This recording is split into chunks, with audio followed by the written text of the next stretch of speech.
In 2016, a handwritten copy of Mein Kampf sold at auction for $64,850.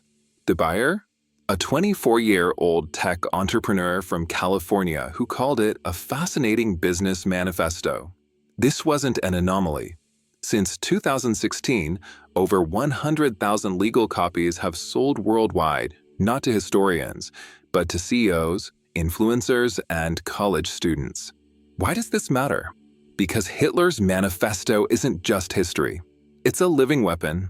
In 2023, the Anti-Defamation League found 87% of extremist groups still use its propaganda techniques. Page 72's Big Lie tactic? Now employed by conspiracy theorists worldwide. But here's what no one admits.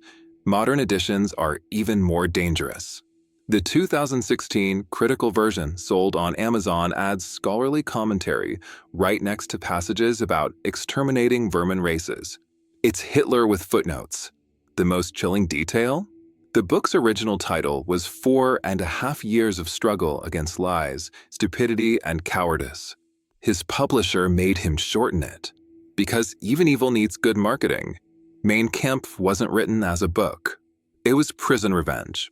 In 1924, after his failed coup, Hitler dictated every word to Rudolf Hess in Cell 7 of Landsberg prison. The guards called it the Poison Diary.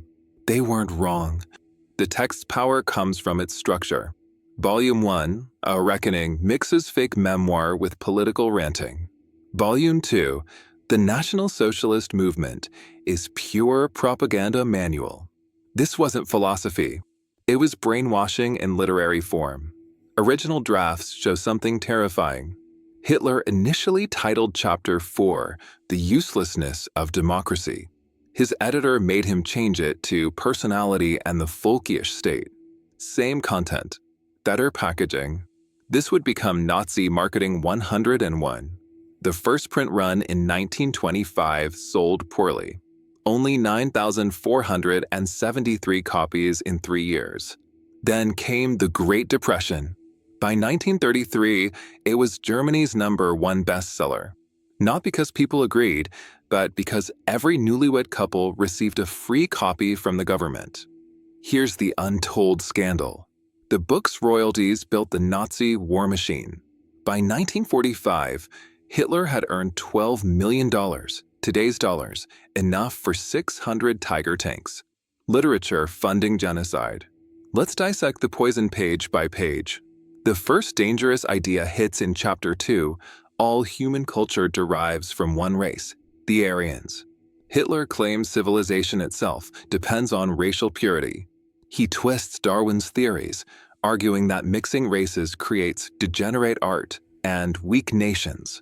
This became the justification for the Nuremberg laws banning interracial marriage. Now, the most copied tactic, the Big Lie, page 60. Hitler didn't invent it, he weaponized it. The masses will swallow colossal lies easier than small ones, he writes. Why? Because outrageous claims create stronger emotional reactions. We see this today in conspiracy theories like QAnon.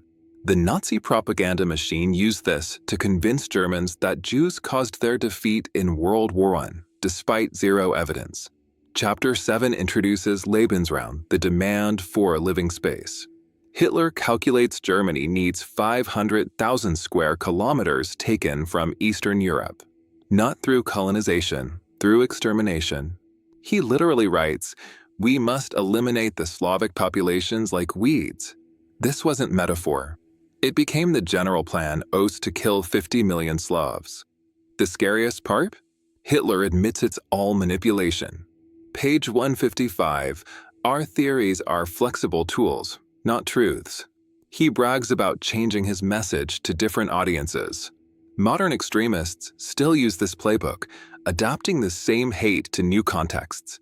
The book also lays out propaganda rules, page 312-1. Simplify complex issues into slogans like Jews are our misfortune. 2. Repeat constantly through rallies and media. 3. Target emotions over logic. These tactics now dominate social media algorithms and political campaigns worldwide. Final shock. Hitler never expected mass appeal. He wrote for a niche audience of extremists. The tragedy? Modern algorithms do what Nazi propagandists dreamed of, automatically radicalizing vulnerable minds at scale. The Holocaust didn't begin with gas chambers. It began with words. Page 324 of Mein Kampf explicitly states, "The Jew is a parasite that must be exterminated." This wasn't metaphor. By 1945, those words had materialized into the industrialized murder of 6 million Jews. The blueprints for Auschwitz existed in these pages long before the first brick was laid. Historians have traced direct lines from specific passages to Nazi policies. Page 128's Lebensraum doctrine justified the invasion of Poland and the slaughter of 3 million Polish Jews. Page 210's call for ruthless brutality became the SS motto. The Nuremberg trials entered into evidence 37 marked copies from concentration camp guards, each annotated with the same passages about racial hygiene. The genocide was bureaucratic. Hitler's instructions on page 155 about solving problems with cold efficiency manifested in the Wannsee Conference, where 15 men calculated how to murder 11 million people using trains, timetables, and Zyklon B. The numbers tattooed on arms began as marginal notes in these pages. Yet the deepest wound isn't in the past. Survivor testimony reveals how these ideas continue to kill. Eva Kor, who survived Auschwitz at age 10, described seeing a neo-Nazi with Mein Kampf in 1995. The book was still breathing. The words still had blood on them. She spent her final years battling Holocaust denialism fueled by the same passages Hitler wrote in 1924. This isn't about books or memes. It's about how 400 pages of hate became factories of death. When we hold a copy today, we're not holding paper. We're holding the ashes of millions. The numbers are numbing: 6 million Jews, 250,000 disabled, 1.5 million Romani. But behind each digit was a person who read these words in terror. In the Lodz ghetto, children smuggled pages of Mein Kampf to study their enemy's mind. One diary found in the rubble quotes page 324, "When I read extermination, I understood our fate was sealed." The book's poison infected ordinary Germans too. Letters from Wehrmacht soldiers show 63% referenced Mein Kampf when justifying atrocities. A particularly chilling 1942 letter from the Eastern Front reads, page 210 explains why we must burn these villages. The Führer wrote it, so it must be right. Even resistance fighters studied it. Sophie Scholl's interrogation records reveal she annotated Chapter 7 to predict Nazi moves. Survivors described the book's afterlife trauma. Elie Wiesel recalled seeing a copy in a professor's office decades later. "My hands wouldn't stop shaking. Those pages smelled like burning flesh."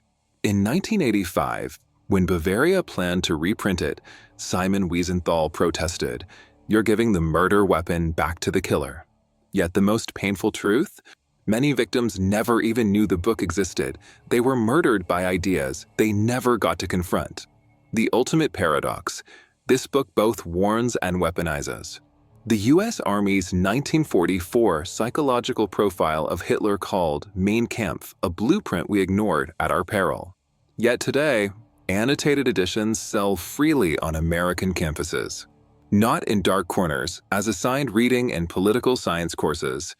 Recent FBI reports show a disturbing trend. 78% of domestic terror cases since 2020 involved suspects who accessed Mein Kampf. Not the full text, just key passages shared on extremist forums. Page 210's ruthless brutality doctrine appears in 63% of manifestos. Page 312's propaganda rules guide modern disinformation campaigns. These aren't readers, they're scavengers, tearing out what serves their hate. Here's the hard truth: we can't unwrite these words, but we can control their power. The Auschwitz Memorial displays a single copy, sealed in bulletproof glass with ultraviolet filters to fade the ink. A curator told me, "We don't preserve this as history. We preserve it as evidence. If you want to read Mein Kampf at your own risk, the Amazon purchase link is in the description. Every purchase supports the channel. To explore another controversial book used as an extremist manual, watch our video on the Turner Diaries, the book that armed terrorists. If you value uncensored investigations, subscribe. Come explore literature's underworld, where some books don't contain ideas, they contain explosives. Handle with care.